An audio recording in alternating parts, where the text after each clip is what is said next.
So hi guys, it's Andy here from D6 Evolution. I'm here with Manny from Glasshammer Gaming, and he is going to be breaking down his winning Blood and Glory list for us, and he's going to be telling us why Ravenguard are probably the most powerful codex to date. Woo! This is a good one. Go Ravenguard.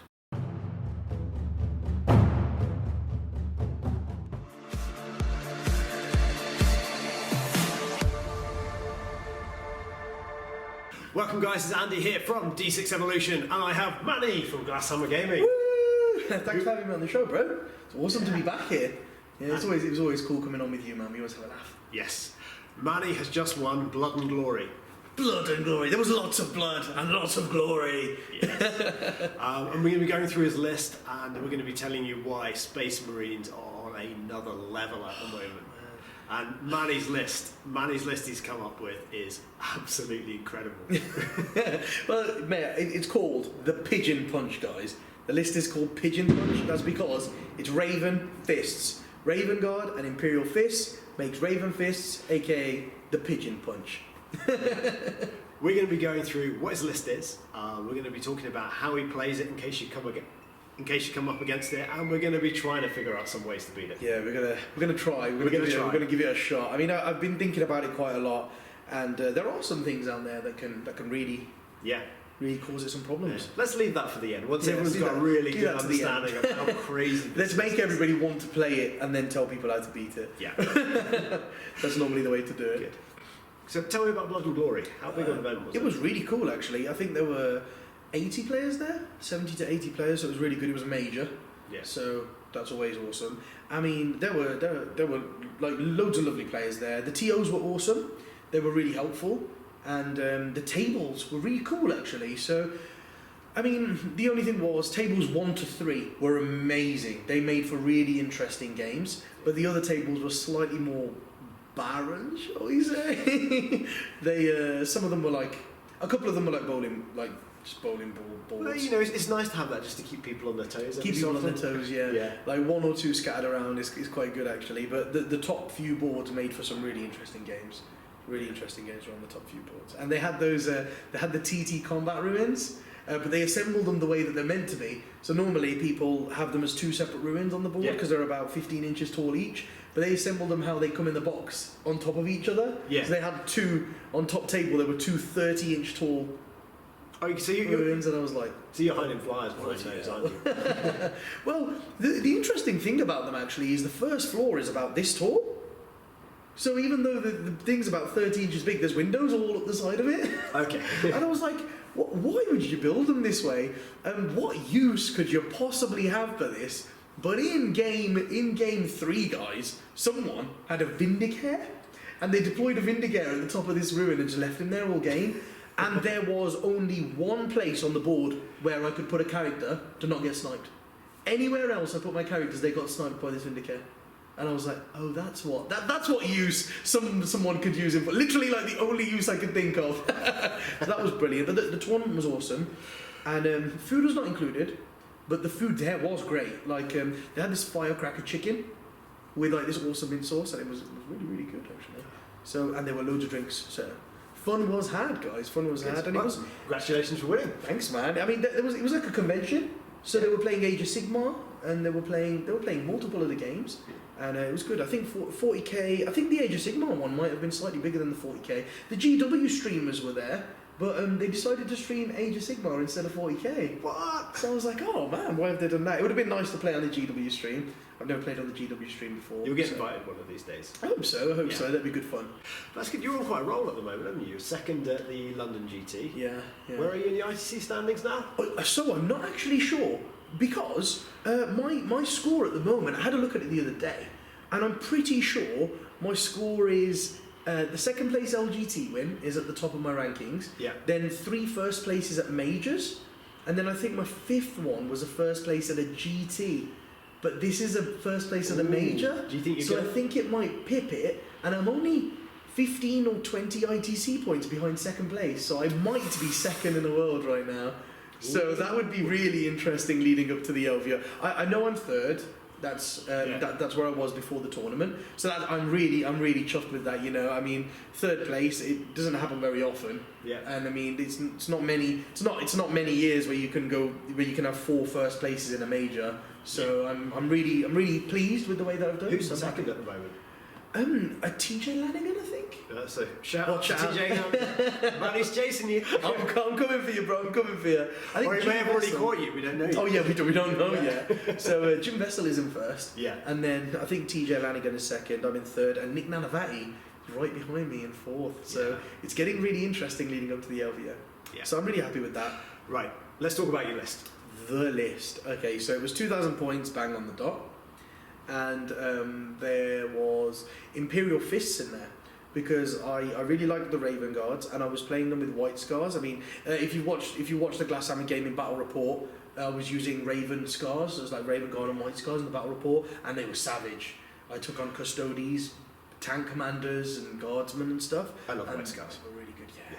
They're brilliant. So that was a really cool list. But what I was struggling with is killing people's screens. I was finding that I was having to send in my big hitters to clear their screens, but I want my big hitters to hit juicy targets. So I was struggling with that, and I thought, what's the best way of clearing people's screens? And the thing I could come up with Space Marines was artillery.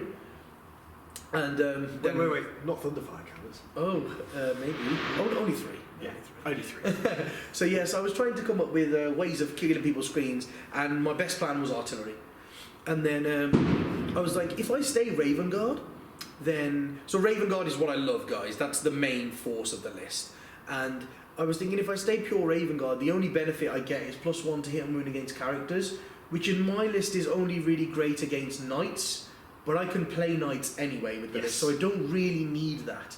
But then I was thinking, if I made all my Thunderfire Cannons and Whirlwinds Imperial Fists, they would all ignore cover, which is huge for killing screens and hidden units, and no one can take engineers against me. Like, no one. Because there's so many things in the game which rely on like +1, +2 to your cover saves, don't they? Yeah. So it's massive. Yeah. So the list, guys, was a Imperial Fist Spearhead, and my Warlord was from that detachment. So I had a captain with the Eye of Kurnoth, and then I had 3 Thunderfire Cannons, and I had 3 Whirlwinds. 2 Whirlwinds were the 2d3 shots, -1 AP, flat 2 damage, and then 1 was the Castellan Launcher, which is the 2d6 shots, slightly less damage. That's because I was 5 points short in the list, so I had to take that one. And that was the Imperial Fist detachment. Then I had a battalion detachment of Ravenguard, and that had a chapter master with a jump pack, a chaplain with a jump pack with a Cataclysm of Fire as his litany, and 2 units of 4 Assault Centurions with Flamers and Hurricane Bolters, 1 unit of 3 Assault Centurions with Flamers and Hurricane Bolters, and a unit of 6 Grav Devastator Centurions with Hurricane Bolters as well. Ooh, is Grav back? Oh, I think so. Oh, no, sorry, I've just said the wrong detachment. That was my battalion. So yeah, it was 2 characters and 3 units of scouts, sorry, that was that detachment. Yeah. It's the 3rd detachment that was a Vanguard, and that had a lieutenant and the 3 Centurion units we just talked about. I think Centurions are right up there. Centurions are amazing. Yeah, I was looking at everything and I thought, it's the best way to go, actually. So the list works in the way that I want my Assault Centurions to be able to hit the juicy targets and my Grav Centurions, so I need to get rid of people's screens turn 1, possibly even turn 2. So I've got the Thunderfire Cannons and the Whirlwinds in there to do that. The Whirlwinds can clear screens, the Thunderfires can clear screens. I can fire a Thunder Cannon twice to make sure I clear screens. If enough screen dies turn 1, I can bring in my Heavy Hitters turn 2. If enough screen die, if they don't, then I can kill enough screen in turn 2, and then my Heavy Hitters can come down in turn 3 and cause havoc, really. And that's if you're going second, isn't it? Yeah, that's if I'm going second. Yeah. So you use the Ravenguard stratagems to put everything in reserve and then just come out. So I think the Devastator Centurions are best as Ravenguard, because loads of people have been taking them as Imperial Fist because they do have the most damage output. However, they have to walk across the board, at which point you might lose 2 or 3, and then you've only got a unit of 3, and then their damage output is significantly reduced, and all of that kind of stuff. And the reason why I take them as Ravenguard is so I can put them in reserve, and it means I will always get to beta strike people. Yes, before you get I the drop on them, That my Grav unit will always get to hit first. Yeah, and rather than hard. people outrange you, because actually the range on those things, Is they not move that 4. They move 4 inches. Yeah, the 3-inch extra range on all my guns is insane. So yeah, guys, I should say my Ravenguard. So my Imperial Fists are normal Imperial Fist, so they get ignores cover, and then my Ravenguard or Successor chapter. Doesn't this sound like a war zone, by the way, at the moment? Yeah, it does, doesn't it? Background. It sounds like the Thunderfire cannons are going off. That's literally what it is. It's the fireworks, guys. Don't ruin it! I'm going to cut that out. Yeah, cut that out. It's like yeah. reporting live from the war zone. Yeah, we've got the whirlwinds and the Thunderfire cannons going off in the background. Yeah. That's what's happening. But no, yeah, so the Imperial Fists are regular Imperial Fist, because ignores cover's huge. And then the Ravenguard are a Successor chapter, and they're called Pigeon Punch, obviously. And then they have got the Stealthy and Long Range Marksman, because they're extra... So my flamers are 11-inch range, guys, so I can come in from Deep Strike, and my flamers are all in range, and that's awesome. So the 3-inch extra range on the Grav, it really helps as well. Having 27-inch range on Grav cannons is really nice, and Hurricane Bolters. Yeah, bringing them down turn 2 when you're in tactical is going to be amazing. Yeah, that's what I like doing. Yeah, I like to switch to tactical and then bring them down. I stay in Devastator for as long as it takes me to kill people's screens with the Whirlwinds and the Thunderfires, and then I switch to tactical when my dudes are coming in. Yeah. So that's if you're going second. If you're going first, how do you like to deploy? It varies. I mean, in some games I will only deploy a 3-man Assault Centurion unit, and then I will put the 2 4-man Assault Centurion units and the Grav Devastators in reserve if I know I can play around it and come in later on for a hit. And then what I do is I use my Warlord trait to redeploy the unit of 3 Assault Centurions, and then because then I can guarantee that people don't have a screen left at the end of round 1. And that's how I like to play with it, because you can go forwards and then you can move and advance that unit before the game. Yeah. Then they move 4 inches, and by that point all of your flamers are in range, so you can flame the closest screen to you, Hurricane Bolt to the next screen along, and then you with +1 to wound from the Chaplain's Litany because you started on the board. So that's brilliant. And then, so most people's screens are toughness 3 or toughness 4, so you'll be winning them on 3s or 2s with your +1 to wound, which is absolutely awesome. So they'll pretty much clear 2 screens, and then your Whirlwinds and Thunderfire cannons go off, and 1 Thunderfire cannon fires twice, and people will literally have no screen left after that. So that's the way I like to do it. So then I can come in turn 2 with the 2 4-man Assault Centurion units and the Grav Devastator unit, and they can hit whatever they want. Yeah. And hit hard. So that's the way I like to do it. But in the off chance, I mean, what you can do if you're going first, and in the LGT scenario where there's no Cs against me, and you've got the big line of sight blockers. I would just deploy everything on the board, on the front line if I was going first, and then I would move and advance all 3 Assault Centurion units turn before the game, then move them again turn 2, flame with all of them, Hurricane Bolter with all of them, fire off the Whirlwinds, fire off the Thunderfire cannons, fire 1 twice, redeploy the Grav unit at the front 9 inches away, fire them off as well, and...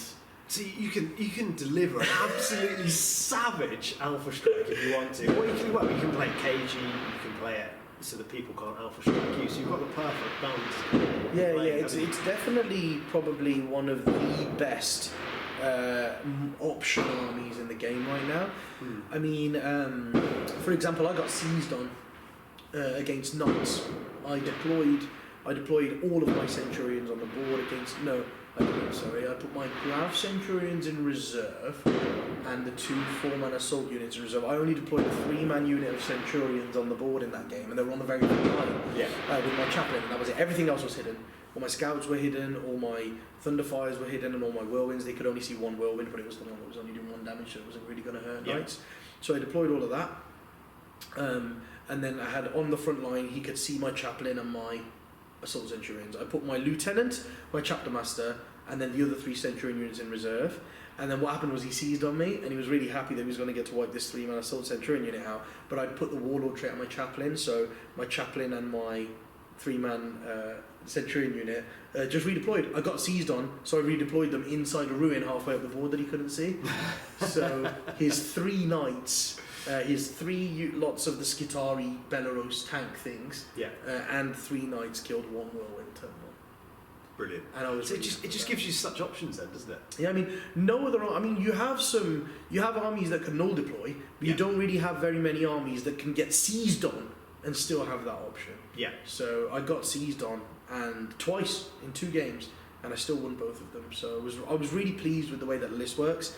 And I was really happy with the way that I played it as well, actually, because this isn't one of those plain lists where you can just fly 5 planes across the board, roll some dice for shooting, and the game's over. Yeah. You actually have to play this army, and you have to play it well to do well with it. Yeah, yeah. If you play that wrong, those smash captains and things are going to ruin you. Yeah. There's things that can just wreck you. Yeah.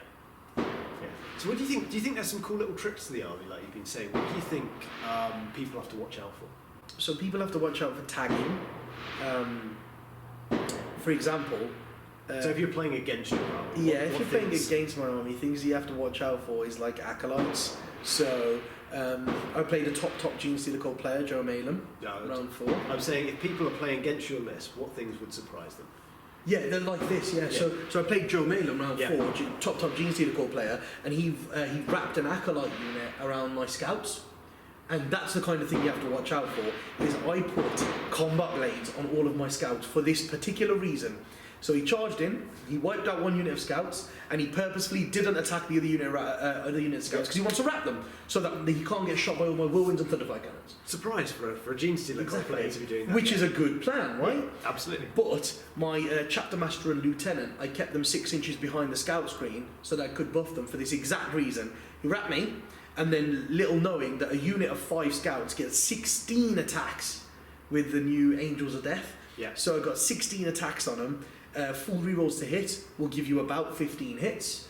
Wounding on 3s, rerolling 1s will give you about 12 wounds. So they killed 8 acolytes, and then I just paid 3 command points and fought again. So I basically wiped out a 20-man acolyte. I killed 16 acolytes because he decided to wrap me. So watch out for the scouts, guys. Try not to wrap them unless your unit is tough enough to take the punch. For example, if that was an aberrant unit, you'd be fine. Go in and wrap me with an aberrant unit, and you're cool. I might kill 1 aberrant, maybe 2, but I'm not going to wipe the squad.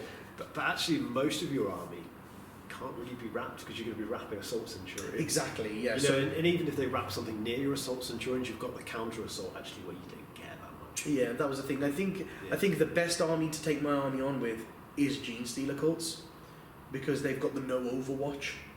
They've got the no Overwatch power. Yeah. So they can cast the no Overwatch power pretty reliably because they can get +1 to it. So they can cast it on a 5.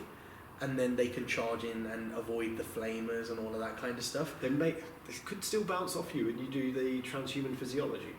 Yes, I did it. And if you do transhuman and you roll... so that's where you only wound on a 4. Only wound on a 4+. Even if they've got +1 to wound. It's huge actually it's when unmodified. When all those rock saws come into you. Yeah, just getting half of the amount you should be. Yeah, rock saws pretty much won't do anything to Centurions. They might kill like 1, maybe 2 if you transhuman. Yeah. But an aberrant unit will still kill like 3.5 Centurions, maybe even 4 if they come in. So you've got to watch out for them. But yeah, so that's the kind of army that you want to. That's the kind of unit you want to hit me with. Something that can ignore Overwatch and hit hard. So like White Scars with their ignores Overwatch power would be really good against me. Yes. They could get in there, you know, if you've got like 3 Thunderhammers in a squad of Vanguard, they get like 10 attacks. So they could kill like 2 to 3 Centurions if I use Transhuman. Because your squads are really small at that point, you could get away with it, couldn't you? Yeah, because I mean, they could come in there, they could hit me with their 3 Thunderhammers and kill 2 Centurions. When I'm fighting back with 2 Centurions, I'll probably do like 7 or 8 wounds still. Because a wound on 2s. It's gonna hurt. But they might only lose 1 or 2 if they've got storm shields on them, which is nice. So if they lose 1 or 2, then they can probably fight again and hit me with another 3 Thunderhammers and kill my squad. So things like that are really good actually at taking on my list. So if you were to take on my list, you want anything that you can get that can ignore Overwatch, take it. Because it's savage, isn't it? Because they're 8-inch flamers plus 3 inches. Oh God, so 11-inch you know, flamers. you can't even go for a cheeky 8-inch charge anymore, Nope. can you? Nope. No. So it's almost like your Iron Hands. Yeah. Like people just deploy 9 away when they come in from reserve, and then they get Auspex scanned, and then they're like, I can still make it in, and then they come in and then they get Overwatched. And yeah, an Auspex scan with an 11-inch flamers. It's mean. That is mean. Yeah. And Centurions always having the bolter discipline. Yeah. Yeah. It's really nice. I really sat there and thought about this list for a very, very long time. I was talking to Dan about it, and I mean, you can ask him. I sat there for about 4 hours trying to figure out the best things to put in the list and tweaking and changing it and all of this kind of stuff. And this is what I came up with. Yeah. So it originally came down. Dan was saying originally came out, you were trying to design a list for me with White Scars and Ravenguard. Yes, we were. Because I want to play Space Marines. So I came up with a really good White Scar and Ravenguard list for Andy, and then I battle reported with that list, and I absolutely loved it. That list is savage. That list is absolutely savage. But then I just, personally, the way that I wanted to play is I didn't want all combat. I wanted some things that could shoot and stuff like that. Yeah, you need the range, don't you? I think range gives so many tactical options in games of things you can't deal with. Yeah, but I mean, I've lost the snares guy, and he's my favourite guy. So I don't know how I feel about that, because the guy on the bike with the snares is insane with the relic bike, because he can move 22 inches, because he can auto advance 6. And the relic bike gives him 16-inch move, and he just ignores all terrain when he moves. So he can move 22 inches in a straight line, ignoring all terrain, still charge afterwards, and then he can snares people and lock them in combat. So he is really good for 100 points. This is why I want to play White Scars. Yeah, he's so good for 100 points. Absolutely amazing. But yes, we're getting off the point. Manny's not playing White Scars because he's boring. So, what other things do you think are really cool about Ravenguard? What other things have you caught people off with? For example, I was trying the first version with Vanguard, actually, with Ravenguard version of it, and I had Ravenguard Vanguard. And they're really nice to catch people out with, because you can redeploy 9 inches away from someone's deployment zone with a unit of, like, say, 8 Vanguard with 3 Thunderhammers in there. And that's really good. So, that's what I want.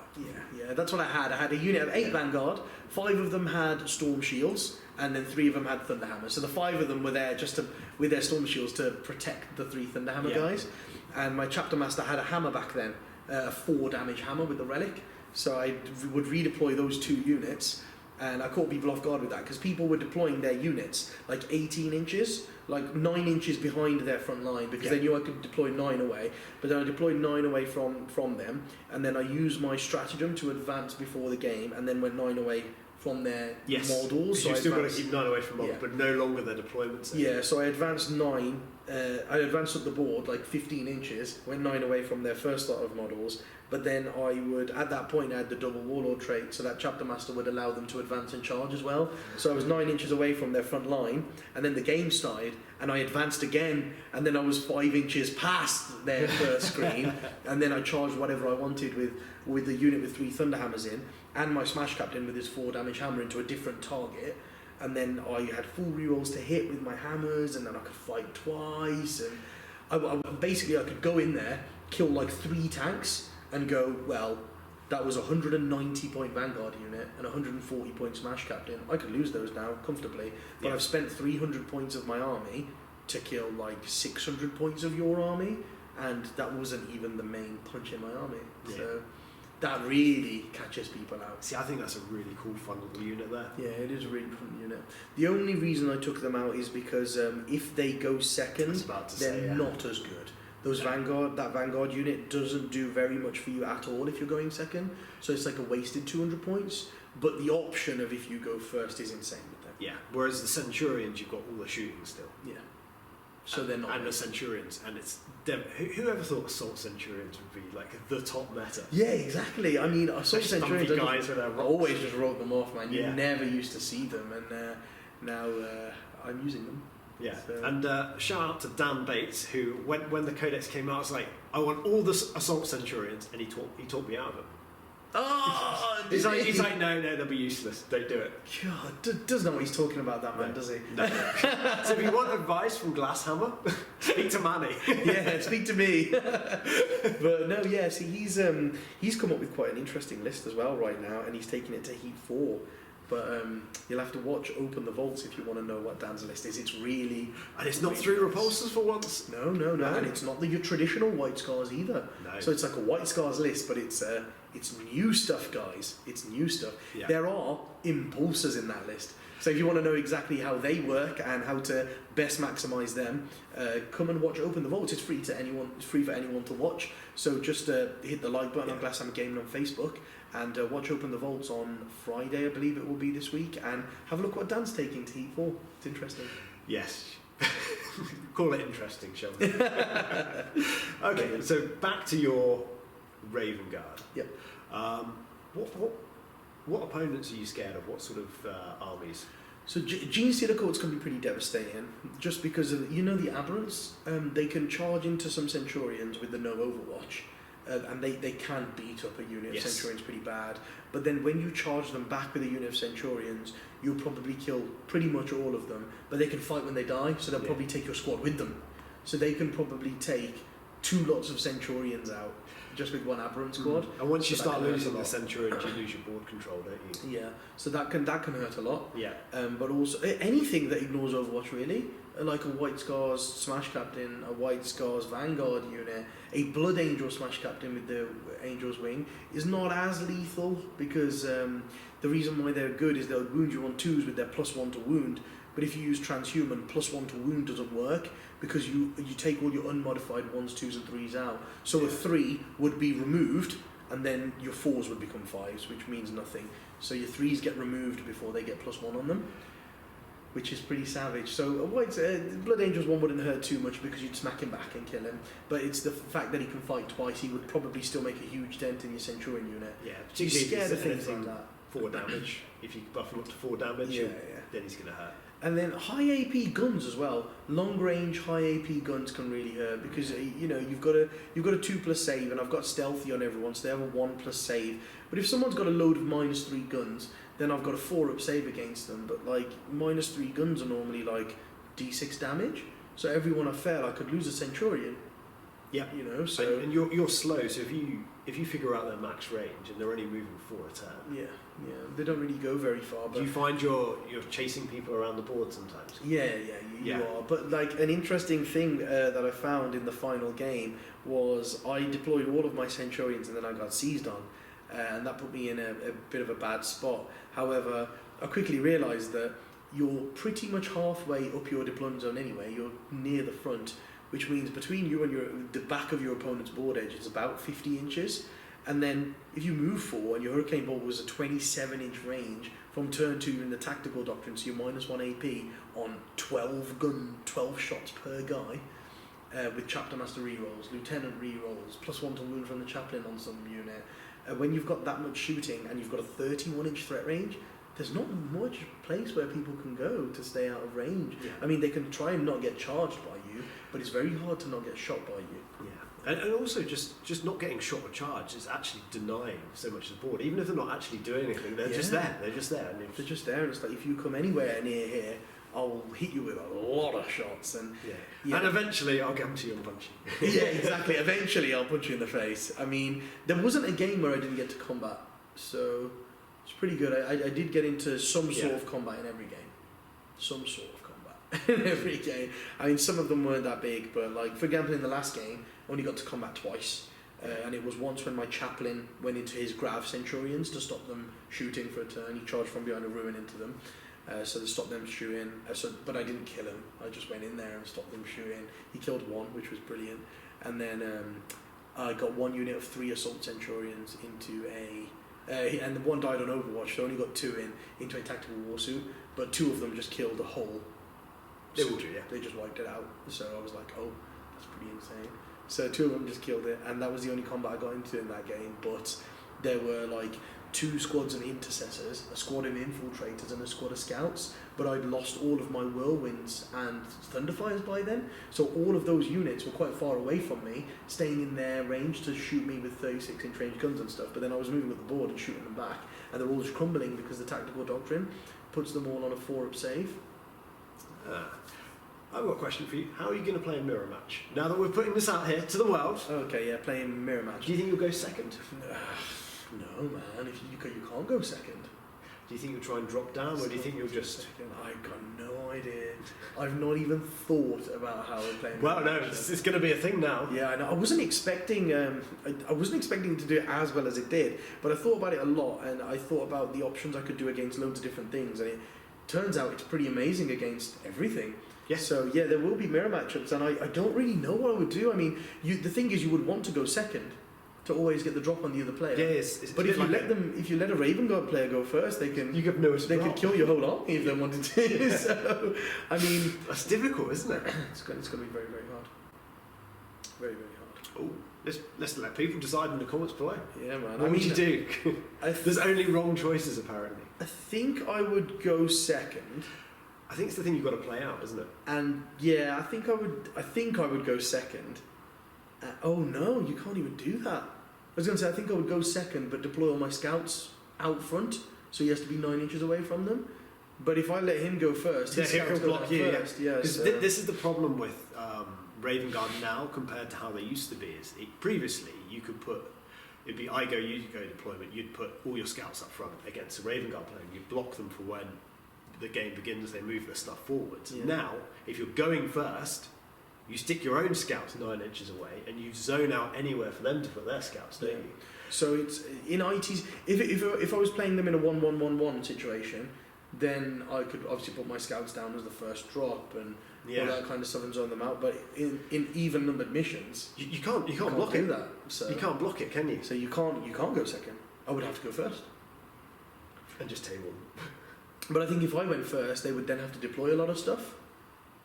How would I play? It depends. If they didn't have any Vanguard, I would let them go first. If they had a list exactly the same as mine, I would let them go first, and I would. Oh my god! Oh wow! I think Manny's right. You can't let them go first.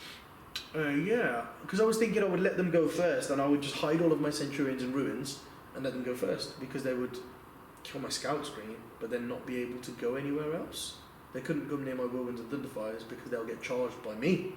Mm-hmm. But if they had the exact same list, then they'd have a load of Thunderfires, which are ignoring my cover for stealthy and -2 on top of that. So they'd put me on a 4-up save. So you're going to lose at least one spot. You'd lose a lot, man. They'll fire a Thunderfire cannon twice, and then they'll pop the strat to slow you. So 2 of your units would be moving 2 inches, so they wouldn't be able to get out of the ruin that you've put them in.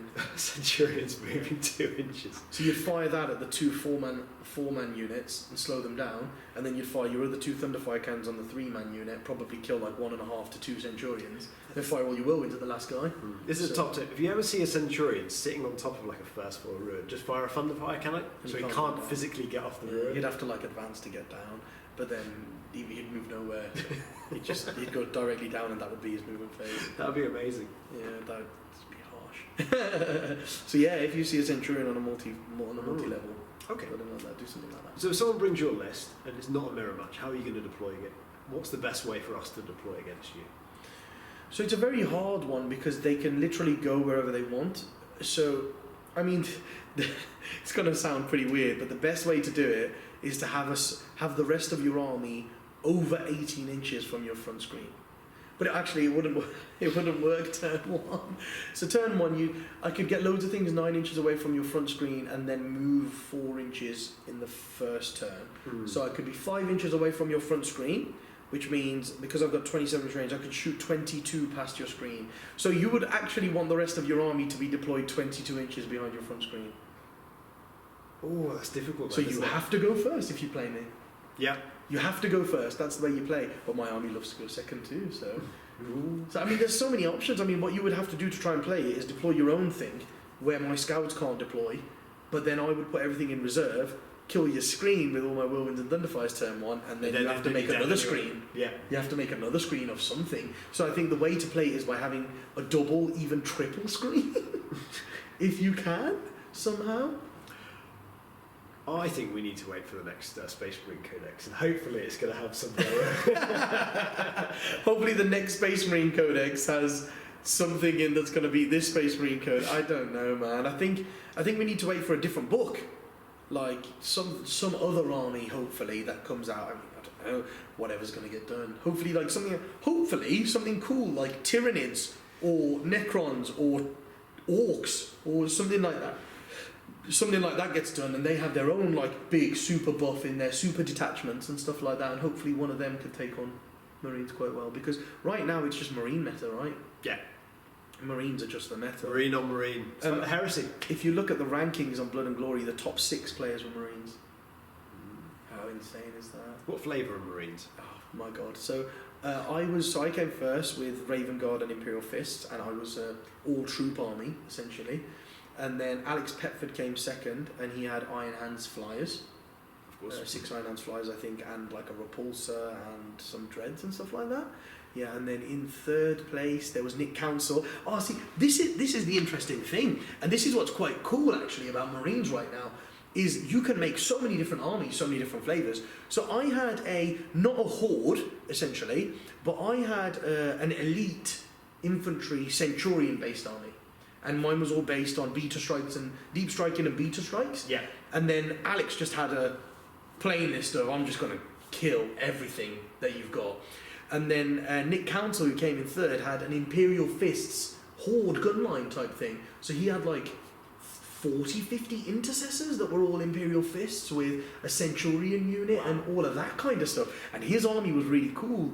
And then Gaz Donnelly came in fourth, who had another flyer spam, Iron Hands flyer spam. And then I don't know who came in fifth and sixth, but I think Simon Prittis was one of them, who had the Imperial Fist planes, and then someone else.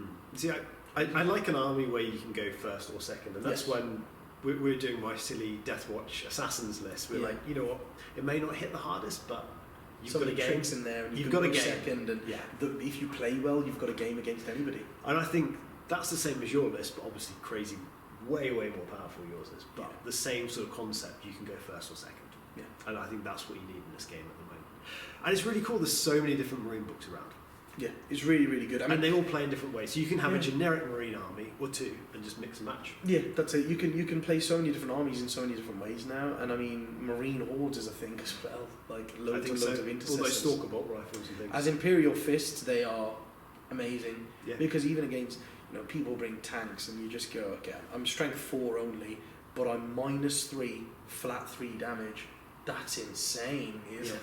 It's really good. Like, tanks are getting 6 up saves against you, and then everyone that's going through is taking 3 wounds off it. Yeah, and if you run a big squad of 10 of those guys, then all of a sudden that comes a threat to characters as well. Yeah. I mean, you can target characters with them, and you can give them +1 to wound and stuff with Imperial Fist strats against vehicles. So you could be wounding like tanks on 4s.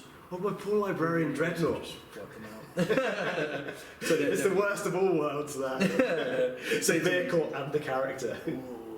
It's great, man. It's great. I think they're brilliant. So there's so many different flavors. You can run Salamanders and Flame a heavy army. You can run a Ravenguard, Centurion, KG army. You can run a Flyer army that's Iron Hands or Imperial Fists, or you can run an Imperial Fist gunline. There's 4 different builds just off the top of my head. Yeah, I think actually mixing 2 Marine chapters is probably stronger than having one with the... It depends what armies you have. For example, if you've got Ravenguard, it's always worth souping them. Yeah, because same with White Scars, because their traits are... White Scars... The 4 damage on everybody from turn 3 is amazing. But it's turn 3. It is turn 3, but what it means is that just having 3 Smash Captains means you can play Knights. And I think that's huge. If you're pure White Scars and the only anti-tank you have is 3 Smash Captains, it's enough. Oh yeah. Which is insane. So the rest of your army can be like anti-horde. It's pretty good. It's a bit of a sad point at the moment when Knights really aren't a threat anymore. I know, man. I'm happy. Compared to the happy. summer where you had to beat 3 Knights, I don't think they're going to get to the top tables or even close to it. That's it. So game 3 played a Knight player on top table, but I don't think he played any Marines on his way up there. Yeah, I mean, you have to get very lucky now being a Knight player to get the nice matchups, because you're going to come across Imperial Fist. So many things. I mean, you're going to come up against the Imperial Fist, White Scars, a Ravenguard, and they will all hit you really hard and destroy you. Or you're going to play Gene Stealer Cult, where it's not even a game. Gene Stealer Cults just roll over them. Or you're playing a really good Orc gunline with a good Orc player, and that's not a game anymore. So you've got to hope to play Imperial Guard or Chaos the whole way up there. Something like that. Chaos can hurt them as well. Yeah, exactly. I mean, you've got it's a tough world being an Imperial Knight player at the moment. It's a tough world for Imperial Knights. I'm really happy about that, because in the summer, like Cali Revolution, you just turn up and there'd be like 12 Knights players everywhere. and playing like 4 Knights with Admech, and you're like, okay, then I'm not winning this. Because back then it was really hard to kill like 4 Knights when they can get back up and stuff like that. And now I think it's because different a key thing that happened in game 3 was I sent a unit of 3 Assault Centurions into a Knight, and I killed it, and then it got back up for 3 command points, and then I fought again at the end of the phase and killed it again. Because you can do that as in, your Knight would get back up, but it has to get back up an inch away from me, But when I choose fight again, I'm still allowed to pile in even though he's not within an inch of me because I declared a charge this turn. Yes. So I can pile in and fight again. And it's your preference about which things happen. Yeah, so because it's my turn, I can choose, because both stratagems happen at the end of the phase, I can choose for your one to happen first so your knight gets back up, and then I can choose to fight again, which is insane. So he got back up, and then it was a waste of 3 command points because I fought again and then downed him again. So, I mean, there's things in the game now that can play against knights that get back up, which is good, because it was so long that we were just sitting there thinking, oh man, knight's getting back up, and acting on top level is just silly. But no more. No more. Anyway, Manny, thanks a lot for going through your list with us. Congratulations on the win. Thank you very much. And congratulations on maybe being second in the ITC. We'll have to see. Yeah, good times, man. It's good times. But guys, I've got some changes actually that I want to do to the list. Of course. And they are quite interesting, like very interesting changes, subtle ones. Subtle ones here and there. I'm not sure which ones I'm going to pick, but I think I'm going to try them all. And I mean, if you want to know what they are, I'm doing a weekly mashup on it. So you can go to Glasshammer Gaming and subscribe to the channel for as little as $2.99 a month, and you'll get to watch these videos. And I talk about all the top tier armies. I get the winners from tournaments to come on there and do interviews. And for example, this week I'm going to talk about my win and how I want to change the list. And there will be an article that comes out later in the week. Stops you having to find other people, to bring on if you just win everything. No, it is. Oh look, it's me again. Well, I guess I'll talk to myself. It's pretty good though, because everyone interacts with me and stuff like that. So that's really good. I mean, and what I'm going to do as well is sometimes I get people on that took an interesting list to the tournament and see how they did. Because it's always good to find someone who's bought something out of the box, right? So it might not necessarily be like the winner of a tournament, but they might have come in the top 10 with an army that we don't really see, and I want to know how they work. So for example, the article this week is going to be on a list that was in the top 10 that we don't really see very often, and how that worked and why it works so well. But guys, sign up to Glasshammer Gaming, and thank you very much for having me on the show. Yeah, it's been a pleasure. Absolutely awesome again. Hopefully you have me on again at some point. So thank you very much for watching, guys. Thank you. See you guys. Bye.